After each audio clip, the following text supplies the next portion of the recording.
Queridos irmãos, uma boa noite, a graça e a paz do Senhor Jesus. Amém, glória a Deus. É um prazer poder servi-los com a palavra de Deus hoje à noite. Eu gostaria que vocês abrissem suas Bíblias comigo no Evangelho segundo Marcos, no capítulo 2. Nós leremos a partir do verso 1, e o tema para a nossa breve reflexão de hoje à noite será a importância dos bons amigos. Que Deus possa tratar conosco. Eu estive pensando nesse tema há pouco. Na verdade, durante toda a semana, eu estava me preparando para entregar uma outra mensagem. Mas eu fui pregar fora da cidade esses dias e conheci alguns irmãos, que nos conhecem através da internet, vejam vocês.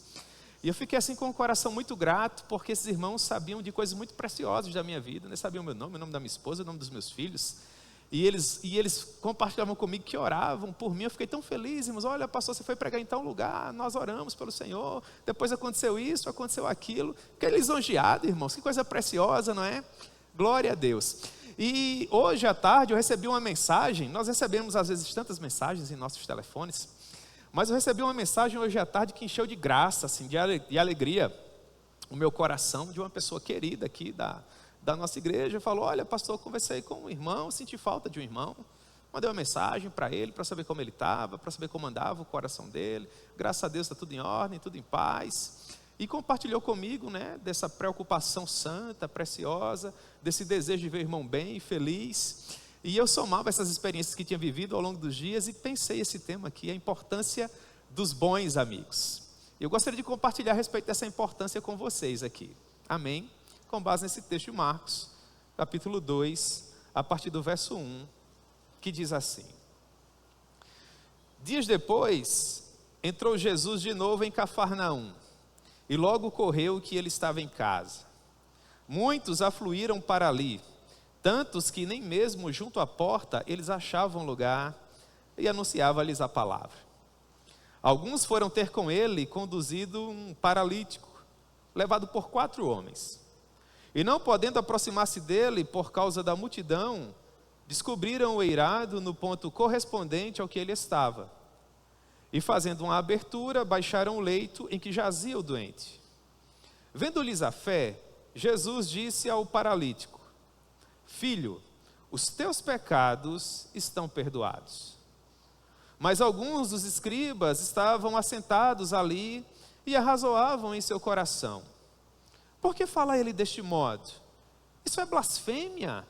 Quem pode perdoar pecados, senão um, que é Deus? E Jesus, percebendo logo por seu espírito que eles assim arrazoavam, disse-lhes: Por que arrazoais sobre estas coisas em vosso coração? Qual é mais fácil? Dizer ao paralítico: Estão perdoados os teus pecados? Ou dizer: Levanta-te, toma o teu leito e anda. Ora, para que saibais que o Filho do Homem tem sobre a terra autoridade para perdoar pecados, disse ao paralítico: Eu te mando, levanta-te, toma o teu leito e vai para a tua casa. Então, ele se levantou e no mesmo instante, tomando o leito, retirou-se à vista de todos, a ponto de se admirarem todos e darem glória a Deus, dizendo: Jamais vimos coisa assim. Amém? Deus propõe a sua palavra ao nosso coração, meus irmãos. Vamos orar em nome de Jesus. Meu Deus, muito obrigado pela oportunidade de poder te servir através do ministério da tua palavra. Obrigado pela vida dos meus irmãos tão preciosos que de uma maneira tão gentil estão presentes nesse local público de adoração. E bem assim, muito obrigado por aqueles que nos acompanham pela internet, a nossa família estendida. Que o Senhor possa abençoar também esses irmãos preciosos e remotos nesse momento, em nome de Jesus. Senhor, está diante de nós a tua palavra. Nós temos um tema para pensar, para refletir, a importância de termos pessoas que nos coloquem na tua presença, pessoas que caminhem conosco para tornar a nossa jornada mais fácil. Que o Senhor possa ser misericordioso para conosco e tratar com cada um de nós com base nesse tema, segundo a tua muita misericórdia, de uma maneira simples e objetiva, para que nós possamos guardar um bom depósito a respeito das verdades que o Senhor vier a nos propor aqui. Meu Deus, é dessa maneira que nós oramos e te agradecemos por tua benesse. Amém. Pois bem, meus irmãos, princípio do ministério público do Senhor Jesus, no capítulo 1, a partir do verso 38, Marcos, o evangelista, nos diz que no princípio do seu ministério, o Senhor Jesus percorreu inúmeros lugares. Ele viajou a povoações vizinhas, e o objetivo do Senhor era compartilhar o evangelho para que as pessoas pudessem render-se ao seu senhorio. Ele diz no verso 38 do capítulo 1, que esse era o objetivo primaz da sua vida, fazer com que as pessoas ouvissem a respeito das boas novas do evangelho. De modo, verso 39, que ele foi por toda a Galileia, pregando nas sinagogas dos judeus e expelindo os demônios que agrilhoavam as vidas das pessoas. No capítulo 2 que nós lemos, a partir do verso 1, nós temos o retorno do Senhor Jesus após essa viagem de pregação itinerante. Marcos nos diz no verso 1: dias depois, entrou Jesus de novo em Cafarnaum e logo correu que ele estava em casa. Isso era muito comum, sobretudo por ocasião do ministério público do Senhor Jesus. Muitas pessoas eram acometidas de demônios, doenças, situações terríveis que acometiam as suas vidas, e elas naturalmente afluíam até o Senhor Jesus à procura de libertação para suas vidas ou de uma palavra de conforto para os seus corações. Após alguns dias de pregação ininterrupta por povoados, vilas, cidades vizinhas, a fama do Senhor Jesus se tornou ainda mais notória, sobretudo porque no final dessa viagem, ele curou aquele homem que sofria de uma doença terrível, a lepra. E Jesus, ele foi enfático, isso é o final do capítulo 1. Jesus pediu àquele homem que ele não compartilhasse com as pessoas a respeito daquele grande milagre, porque Jesus queria ter condições de poder viajar de uma cidade para outra, pregando o evangelho, e se ele se tornasse muito famoso, as pessoas afluiriam a ele, e essa logística seria seriamente prejudicada.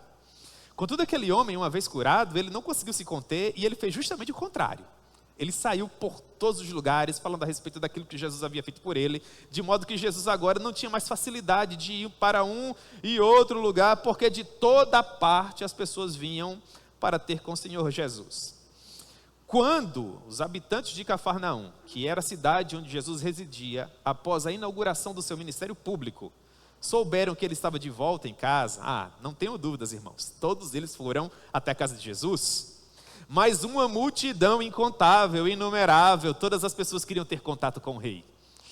Se nós estivéssemos lá, eu creio que conosco não seria diferente, nós estaríamos também à porta da casa de Jesus, sim ou não?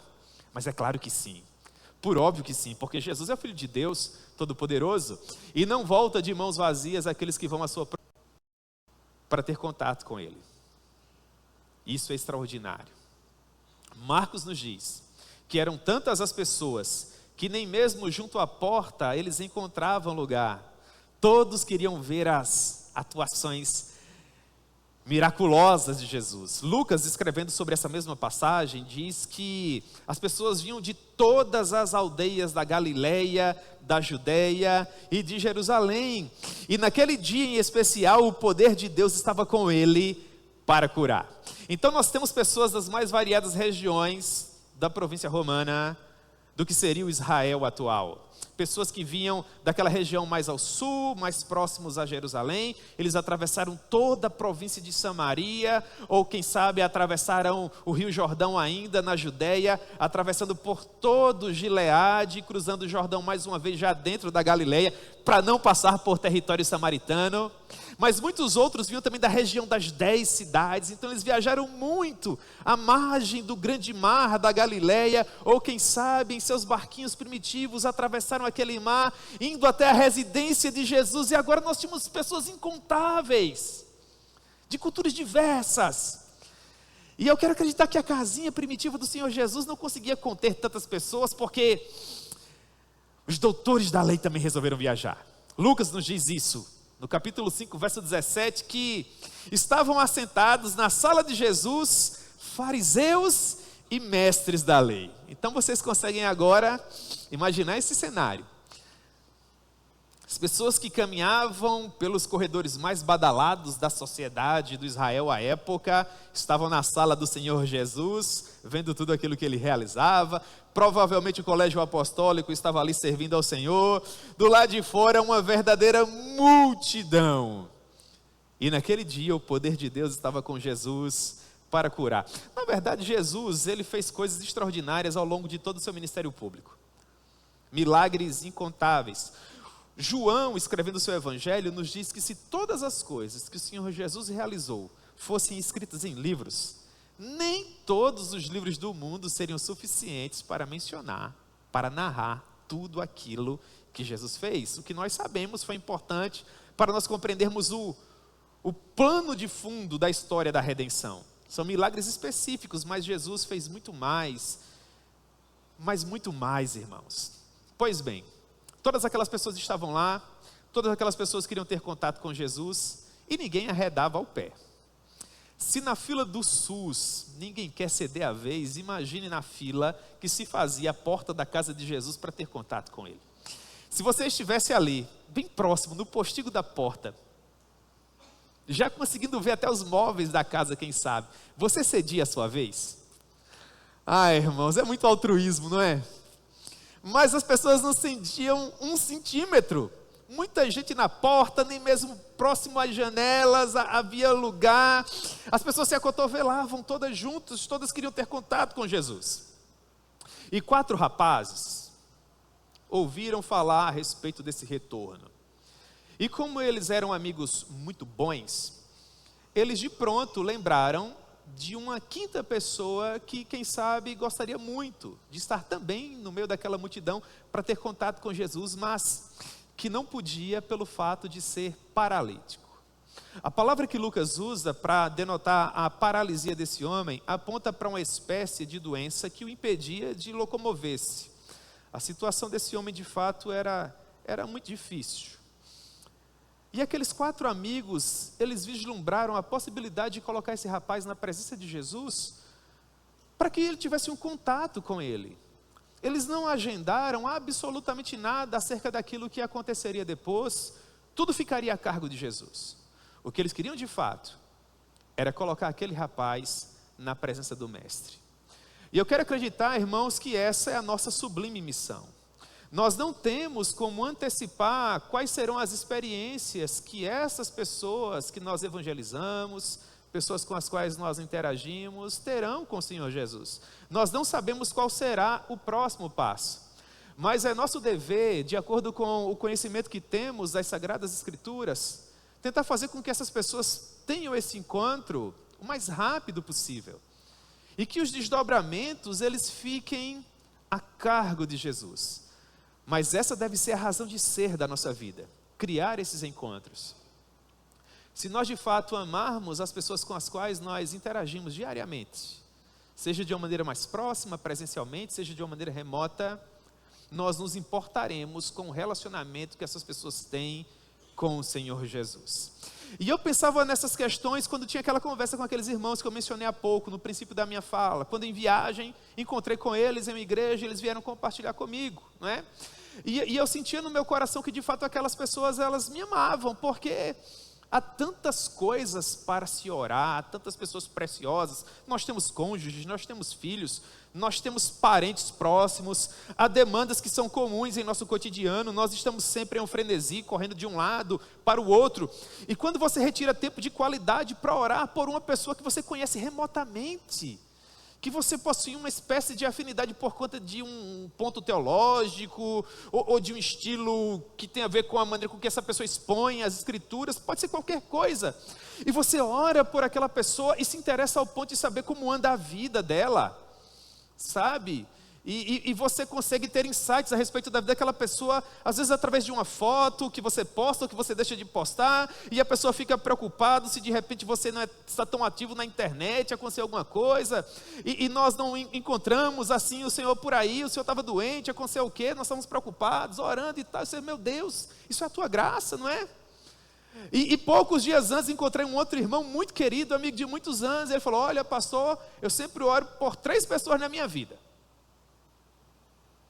Aí ele falou assim: o pastor Ronaldo Lidório, o pastor Augusto Nicodemos e o Senhor. Meu Deus, eu fiquei lisonjeado. Já imaginou, irmãos?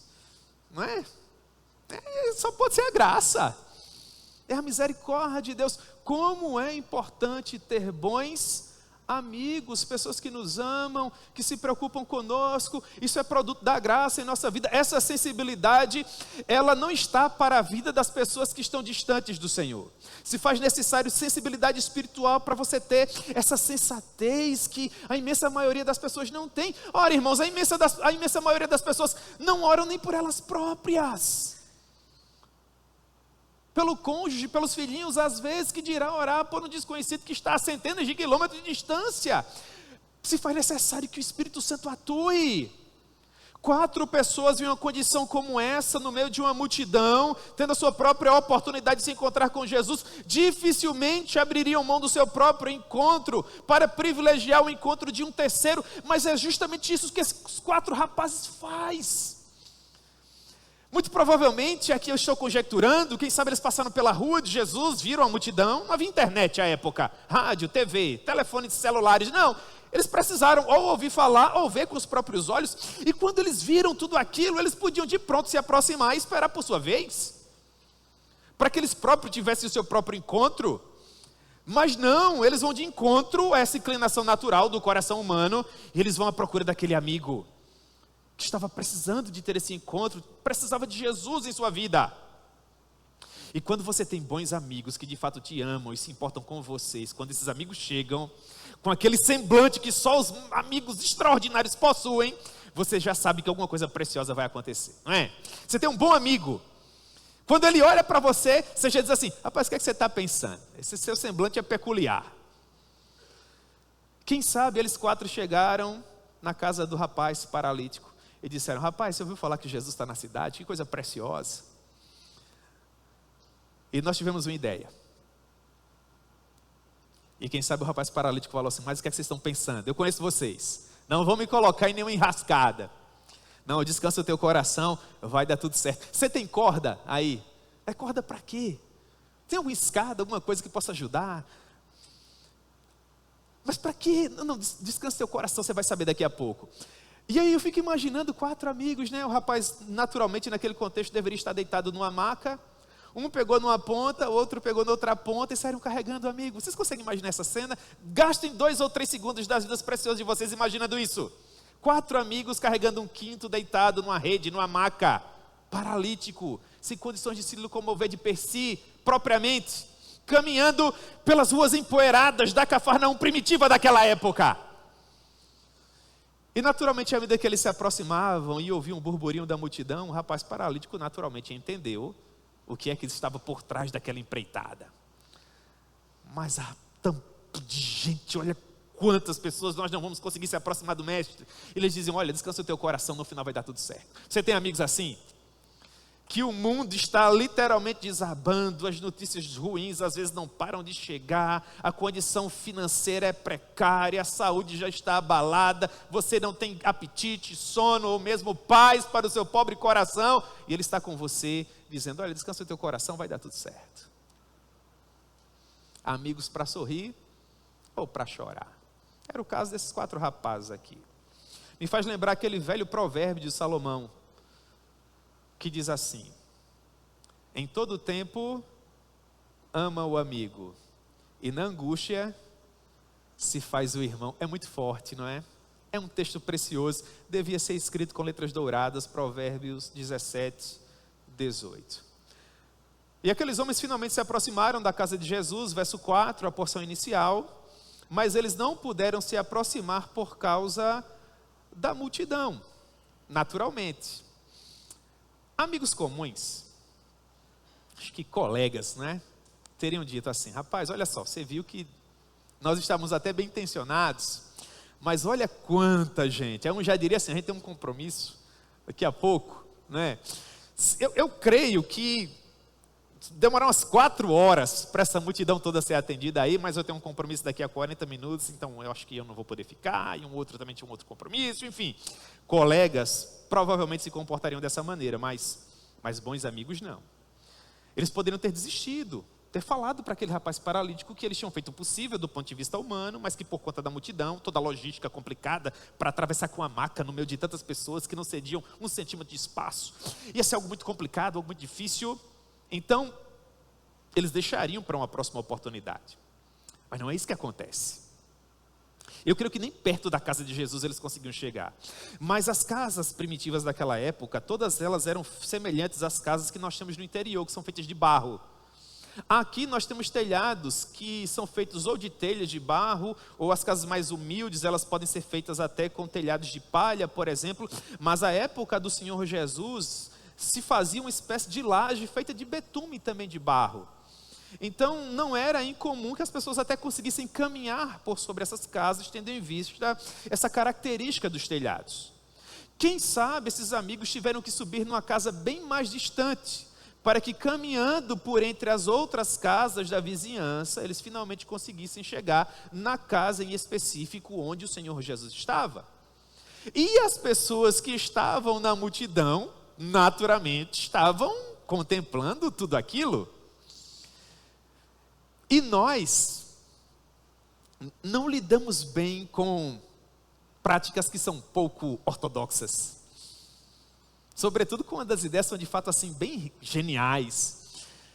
Quem sabe se você estivesse naquela multidão, você teria olhado para aqueles 4 amigos tentando subir um rapaz paralítico no telhado. Um puxava de um lado, aí a corda baixava do outro, o rapaz quase cai, mas não cai. E você olhando para aquela cena, que poderia até ser cômica, e dizendo, mas olha só, eles estão querendo aparecer.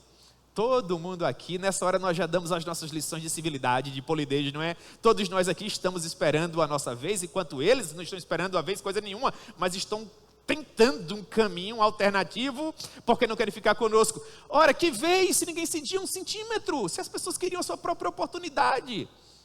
Os amigos estavam tentando criar um outro caminho, porque todos os demais caminhos óbvios estavam todos eles obstruídos. E bons amigos vão sempre tentar outras alternativas, eles não vão desistir. Porque a última palavra não é do homem, a última palavra é de Deus. Se nós temos, irmãos, sensibilidade suficiente para se entender que as coisas estão sendo feitas com ordem, com decências, que ninguém está sendo prejudicado, os valores e os direitos, todos eles estão sendo ali preservados, é bom mesmo que nós nos esforcemos, porque Deus precisa ainda de pessoas originais nos dias atuais. Pessoas que ainda se motivem a fazer coisas que os demais não fazem porque estão ou acomodados ou simplesmente não se importam. E lá vão aqueles 4 homens com dificuldade, meu Deus do céu. Milagre em primeiro lugar foi só eles conseguirem chegar no telhado da casa de Jesus e aquele rapaz não ter se machucado. Chegam à casa de Jesus. E geralmente a gente não faz janela no telhado, né, irmãos? Algumas casas primitivas, elas possuem uma espécie de sótão. Nos dias mais quentes, as pessoas mais ricas, elas abriam uma espécie de portinhola e elas iam para uma espécie de cobertura para se refrescarem nos dias mais quentes. Porque nessa região onde Jesus morava, não havia meio termo. De dia era muito quente, à noite era muito frio. Então as pessoas tentavam se refrescar da melhor maneira que podiam. Me parece que Jesus não tinha uma vida tão abastada. Não morava num pequeno palacete. A casa de Jesus era tal qual a minha e a sua, né? Quem sabe a sua seja até um pouco mais elaborada. Pois bem, Marcos nos diz que eles descobriram o eirado, eles afastaram, quem sabe, as palhas, eles quebraram parte daquele barro, enfim, eles descobriram o eirado no ponto correspondente ao que Jesus estava. E agora nós temos uma imensa multidão do lado de fora, fariseus, doutores da lei, todos eles dentro da casa do Senhor Jesus. Jesus provavelmente assentado em um dos assentos, em um dos bancos, pregando o evangelho, curando pessoas, libertando cativos. Os doutores da lei, a nata da sociedade, avaliando com o coração legalista tudo que acontecia, procurando alguma brecha, algum ponto, para quem sabe atacar o Senhor Jesus. Pessoas esperando por sua oportunidade, multidão se acotovelando lá fora, e de repente Jesus começa a sentir como se uma espécie de poeira começa a se cair sobre ele, sobre os móveis da casa. Os apóstolos, por sua vez, também começam a olhar para cima, e de repente, irmãos, Jesus olha para o teto, e o teto começa simplesmente a quebrar. Se isso estivesse acontecendo aqui, um diácono como Jânio, né, já ia ligar para o 190, ou eu, ou você. Os irmãos conseguem me acompanhar nesse raciocínio? Imagina, nós estamos num culto público como esse, ar-condicionado ligado, as portas fechadas, um ambiente controlado, agradável. De repente, 4 pessoas começam a quebrar o telhado. A gente não vai olhar para cima e dizer glória a Deus. Dificilmente, né, irmãos? Mas Jesus é extraordinário. Já imaginou alguém quebrando o seu telhado depois daquela reforma? E eles começam a quebrar o telhado da casa de Jesus. Eu fico imaginando o paralítico vendo aquela cena. Ele não vai me curar coisa nenhuma, ele vai me matar, quebrando o telhado da casa dele, não é? E os amigos, olha, descansa o teu coração, vai dar tudo certo. E eles, quem sabe, apanharam cordas, amarraram nas pontas da maca e começaram a descer o rapaz, para colocá-lo literalmente na presença de Jesus. Sabe o que mais me chama a atenção? São essas características da personalidade de Cristo que às vezes nós conseguimos pensar dentro da narrativa dos evangelhos sinóticos. Olhe para o princípio do verso 5. Só essa frase inicial, diz assim: vendo-lhes a fé. Você pode interpretar esse vendo-lhes a fé de N maneiras, mas na minha maneira de ver, é como se nas entrelinhas Jesus olhasse para aquilo tudo e dissesse assim: rapaz, que ideia genial. Sim ou não, irmãos? Você tem também essa sensação hermenêutica? Pois bem, vendo-lhes a fé, enquanto aquele rapaz era içado, baixado à presença de Jesus, os quatro ali olhando tudo o que ia acontecer, Jesus analisa todo aquele cenário, a motivação do coração dos amigos do rapaz que estava ali, e diz assim: filho, os teus pecados estão perdoados. Sucesso, sucesso total na missão.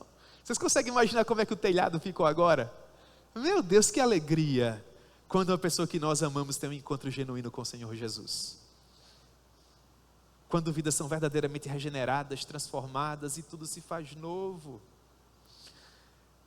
Alegria tamanha, indizível e cheia de glória. Contudo, os doutores da lei não raciocinaram da mesma maneira. Não, pelo contrário. O verso 6 diz que alguns dos escribas que estavam assentados ali na sala de estar na casa do Senhor Jesus, começou a arrazoar em seu coração: mas quem esse homem pensa que é?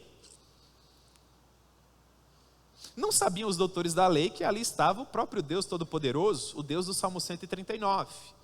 O Salmo 139 diz assim: Senhor, tu me sondas e me conheces. Sabes quando me assento e quando me levanto. Toda vez que eu vou tomar água, eu lembro da irmã Iná, que é minha amiga também, que me ama e que tem preocupação comigo, porque eu não melhorava da garganta hora nenhuma, e a irmã Iná ficava dizendo para mim tomar água. Então,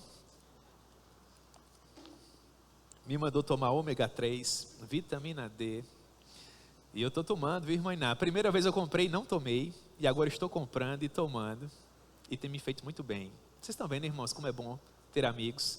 Então eu comprei outro complexo de vitaminas, e comprei uma outra coisa lá que não me ocorre agora o nome, cúrcuma, que não sei para que serve, mas que me falaram que é muito bom. De fato deve ser, porque mal não está fazendo, irmãos, a garganta está melhor, não é? Se porventura tiver alguma contraindicação, aí vocês também conversem comigo, não é? Porque eu pergunto a Raíssa, e para a Raíssa nada tem contraindicação. Ela fala: olha, pode tomar, isso é. Senhor, tu me sondas e me conheces, sabe quando me assento e quando me levanto, de longe penetras os meus pensamentos, esquadrinhas o meu andar e o meu deitar, conhece todos os meus pensamentos, ainda que a palavra não me chegou à língua, tu, Senhor, já a conheces todas, tu me cercas por trás e por diante, e sobre mim põe a mão. Esse verso 5 devia ser também escrito com letras douradas, não é? Tu me cercas, e sobre mim, é magnífico, não é, irmãos? Meu Deus do céu, porque fala esse filho de carpinteiro dessa maneira, isso é blasfêmia. Se Jesus de fato não fosse Deus, eles estariam corretos. Porque quando Jesus olha para aquele rapaz paralítico e diz: filho, estão perdoados os teus pecados, nesse momento Jesus se iguala a quem? A Deus, porque só Deus possui poder suficiente para perdoar pecados. E aquele rapaz, coitado, espoliado em sua dignidade, que jamais tivera a oportunidade de se colocar de pé sobre as suas próprias pernas, estava tendo um momento tão precioso, quem sabe o primeiro momento mais precioso da sua vida, porque naquele momento ele se sentia amado, acolhido, como se o próprio Deus Todo-Poderoso estivesse o cercando por trás e por diante sobre ele, colocando a sua destra poderosa, dizendo: eu me importo com você. Mas os doutores da lei, que não tinham essa sensibilidade, porque estavam distantes do Senhor, impassíveis de ouvir a sua voz, pouco se preocupavam com a condição daquele pobre coitado ainda deitado na maca. Faziam especulações teológicas a respeito do que Jesus podia ou não podia fazer, pouco se importando com a situação daquele pobre, moribundo ali em cima daquela maca. Só que Jesus não, porque Jesus nos conhece e nos ama, sabe quais são as necessidades dos nossos pobres e sofríveis corações. Então, ao invés de gastar tempo precioso discutindo teologia com os doutores da lei, Jesus sempre prefere um outro caminho. É extraordinário. Por que vocês estão arrazoando a respeito dessas coisas no coração de vocês? E aí o coraçãozinho dos doutores da lei agora começou a bater mais forte, não é? Quem é esse que consegue ler mentes? Quem é esse que consegue sondar corações? Jesus não respondeu com palavras, mas Jesus respondeu com poder. E ele disse: para que vocês saibam que o Filho do Homem tem poder para perdoar pecados. E agora ele se volta para o paralítico. O tema dessa mensagem também poderia ser o olhar de Jesus, porque eu creio que o olhar de Jesus para aquele rapaz, depois que todo esse clímax foi criado, deve ter sido qualquer olhar assim. Vocês conseguem imaginar? Imaginem doutores da lei assentados nos bancos, nos assentos da casa do Senhor Jesus, e Jesus com aquele semblante de Deus, olhando para eles, com toda aquela solenidade, dizendo: para que vocês saibam que o Filho do Homem tem poder para perdoar pecados. É de olhar sisudo e solene para com os doutores da lei. Agora é um olhar afetuoso e carinhoso para o rapaz, quando ele se volta para ele e diz assim: meu filho, pegue a sua maca, levante-se e ande.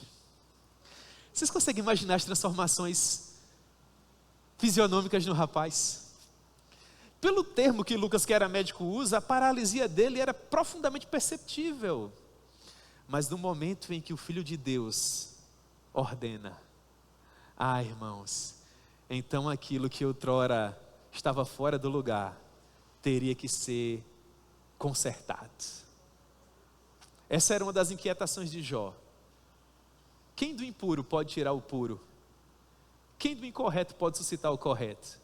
Eu não posso, você não pode, mas há um que pode: o Filho de Deus, o Todo-Poderoso. Para que vocês saibam que o Filho do Homem tem poder sobre a face da terra para perdoar os pecados. Meu filho, eis que eu te digo, levante-se e ande. Marcos bem poderia ter dito que nesse momento o resto do telhado da casa de Jesus veio abaixo. Porque se alguns dos amigos que eu tenho estivessem sobre aquele telhado no momento que esse milagre aconteceu, ora, irmãos, eu tenho alguns amigos aqui na igreja que fazem um gol no futebol da igreja na segunda-feira à noite e parece que o milagre mais extraordinário aconteceu. Imagina, hein, Reno? Imagina uma coisa como essa. Não é bom, irmãos, quando pessoas preciosas são transformadas por Deus assim? Que alegria extraordinária.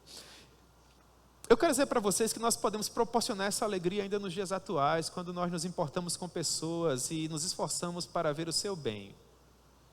E você não tem que ser um pastor, um missionário, ou mesmo um oficial da igreja para que essas coisas aconteçam. Você pode fazer isso enquanto você vive a sua vida cotidiana, normalmente.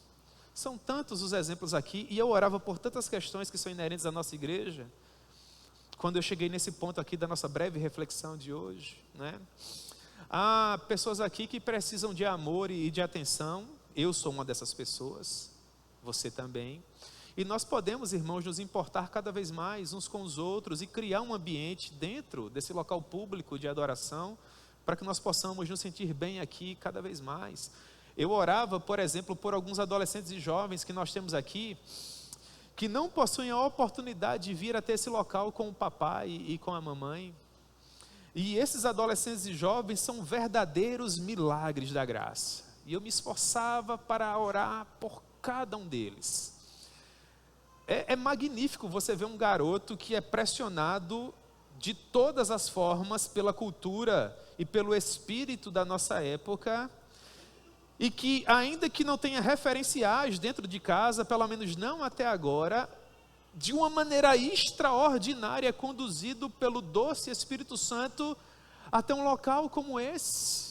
E você que é pai e mãe, você sabe que às vezes, mesmo seu filho tendo pais crentes, apaixonados por Jesus, tendo uma boa educação, com sólida teologia, às vezes ainda com dificuldade que você consegue mantê-lo no bom caminho, na qualidade de pai e de mãe, porque existem fases da nossa vida que são de fato fases peculiares, para não usar o termo problemático, porque você está descobrindo muita coisa, é tudo muito novo, e há muitos hormônios, e há muitas sensações, e não é incomum que nesse momento, às vezes nós venhamos a tomar decisões que não sejam as melhores, ou caminhar com as pessoas que não sejam as mais apropriadas, ou escolher locais para frequentar, que não tragam de fato um bom retorno para nós, e com o papai e a mamãe, o vovô e a vovó é mais fácil, e às vezes mesmo com pessoas preciosas assim, se torna difícil. Agora imagine um garoto, uma garota, um adolescente, um jovem que não tem nada disso e que está aqui, meu irmão. E você pode se aproximar desse jovem, dessa jovem, quem sabe compartilhar uma palavra de encorajamento, sentir a falta dele no culto e convidá-lo para vir no próximo. Comprar uma Bíblia de presente para ele, ou ir numa livraria, comprar uma boa literatura, ouvir, eu vou dar esse aviso daqui a pouco, que no próximo sábado vai ser culto dos jovens, vai ter reunião dos adolescentes, você se aproximar dele no final, e dizer, olha meu filho, você viu que o pastor falou que sábado tem culto? Venha para o culto, esse filho é seu filho, esse adolescente é o seu adolescente, você pode cuidar dele, tem que fazer teologia para isso, passar 4 anos no seminário, tem que ser pregador do evangelho, tem que passar alguns anos no campo transcultural só para se importar? É claro que não. Você não tem que ter um vocabulário tão rebuscado e pregar nos maiores eventos evangélicos para um visitante chegar na sua igreja.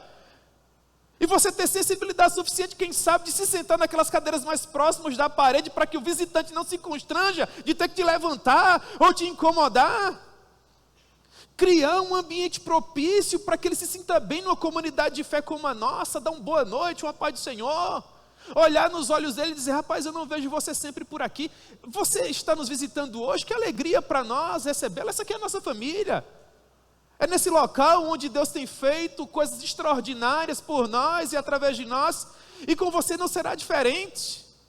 Olha, você viu aquele que pregou? É o pastor da igreja, o pastor fulano, aquele ali é o presbítero, o diácono. Você está precisando de alguma coisa? Há algum problema? Eu posso orar por você, meus irmãos? Nós temos aqueles rapazes e moças recém-casados, começando a vida, é uma época tão preciosa, quem sabe você tem um pouco mais de experiência, já é papai ou mamãe, já caminha alguns anos da comunidade de fé, custa nada, se aproxima dessa garotada, ora por eles, procura saber como tem sido o dia, como tem sido as primeiras experiências, se o armário está bem servido, se as questões financeiras estão em dia, se eles possuem alguma dificuldade no que diz respeito a essas questões mais envoltas ao relacionamento. Quem sabe uma família recém-chegada não custa nada, meu irmão. Você preparar um almoço, preparar um jantar, chega perto desse irmão, rapaz, eu percebi que você tem caminhado, fez o curso de discipulado, foi batizado, foi recebido como membro por aclamação, vamos jantar lá em casa, tem alguma dúvida a respeito da igreja? Possui algum problema de compreensão teológica? Vou fazer uma pizza, vamos comer junto? Está saindo para ir para um restaurante, convida essa família, leva com você, meu irmão, manda uma mensagem, faz uma ligação. Você não tem que nos dias atuais subir no telhado da igreja, quebrar o telhado e descer a pessoa em cordas para que ela tenha um encontro com Jesus. Basta, quem sabe, uma mensagem por um aplicativo, ou em uma rede social, ou levar um almoço, um jantar. Saber que o filhinho está doente, mandar uma mensagem. ligar para saber se precisa de alguma coisa. Muitos papais e mamães de primeira viagem com filhinhos pequenos aqui. É uma cólica, é uma dorzinha de ouvido. Você, mamãe, vovó, tão experientes, se aproximando dessa gente boa aí. Traz uma palavra de conforto. Papais e mamães às vezes com dificuldade para dormir com os filhinhos.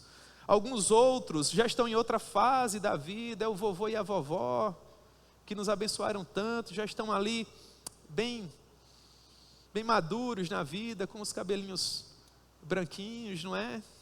Se aproximar dessa gente boa, irmãos, bons amigos, pessoas que se importam, não é?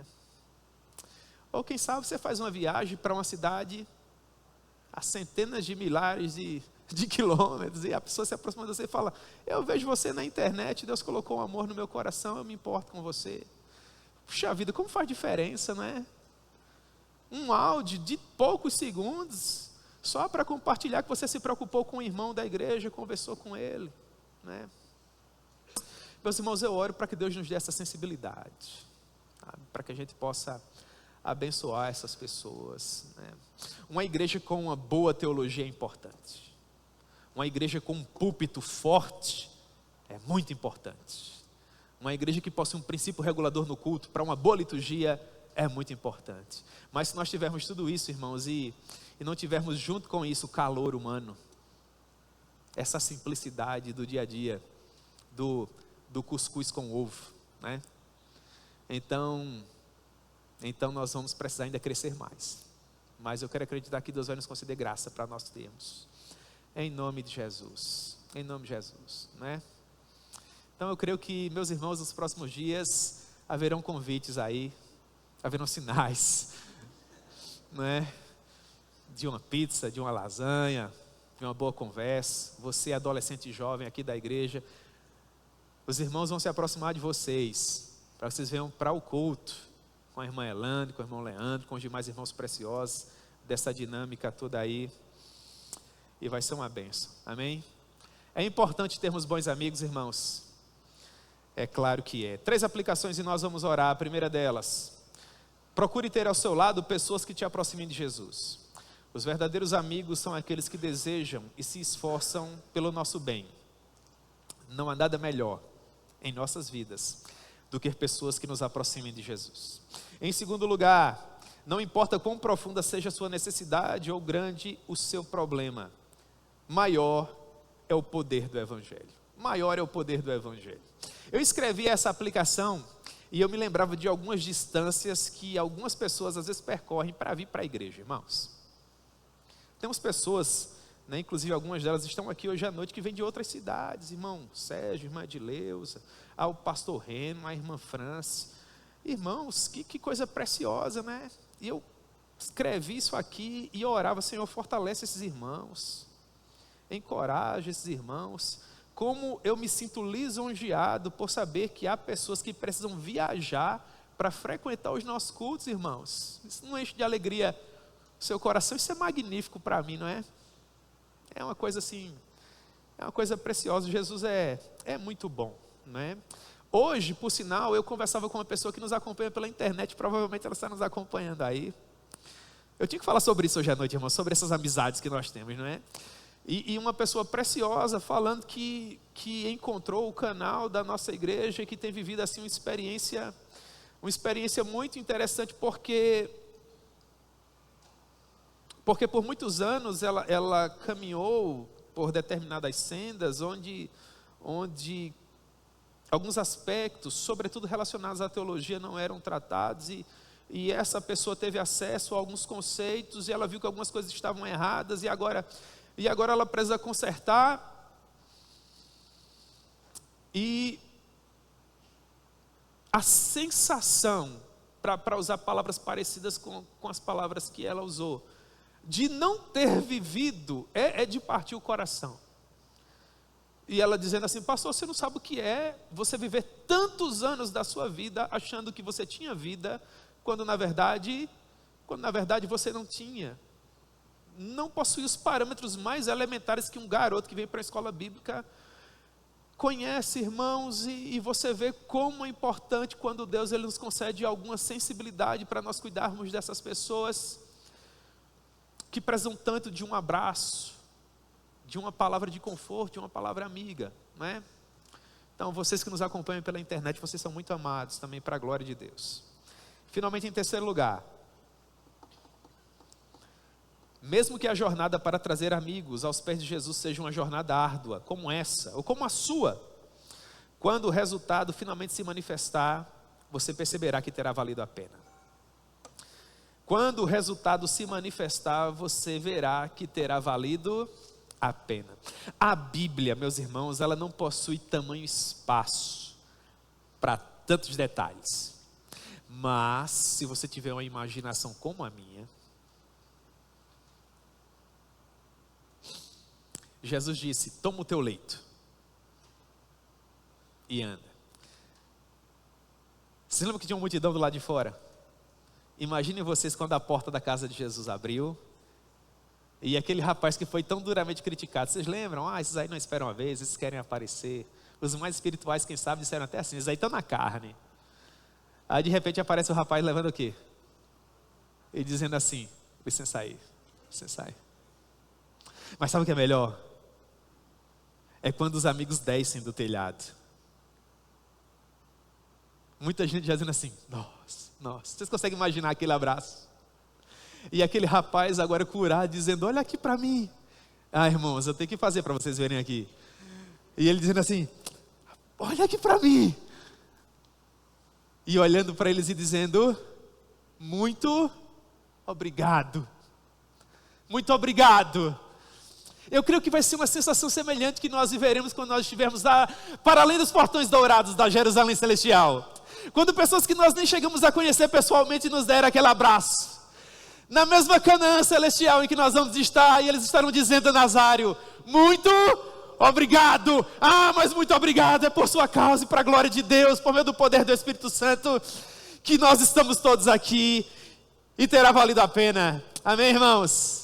E aí nós vamos nos abraçar, assim como aqueles 4 amigos, e o que era paralítico, mas que agora estava curado, e nós vamos conhecer a Jerusalém Celestial e todos aqueles heróis que nos antecederam, e vai ser maravilhoso. Amém?